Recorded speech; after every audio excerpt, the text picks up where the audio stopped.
தோழர்களுடன் குத்துச் சண்டையில் ஈடுபடும் சின்ன கண்ணனுக்கு ஜெயமங்கலம்.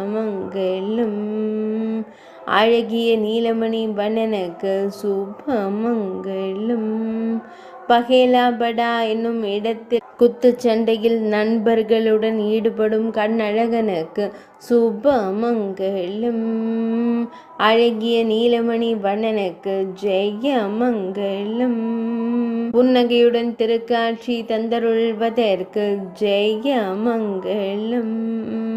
ஆனந்தமாய் விளையாடி மகிழும் அழகு தெய்வத்திற்கு சுபமங்கலம்.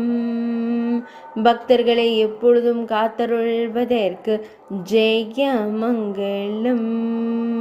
சுருள்முடியில் மயிர்பீலி வைத்தருளும் கருங்குழல் அழகனுக்கு ஜெயமங்கலம். தோழர்களை கண்டு ஆனந்தமாய் புன்னகைத்து மகிழும் கண்ணழகனுக்கு ஜெயமங்கலம்.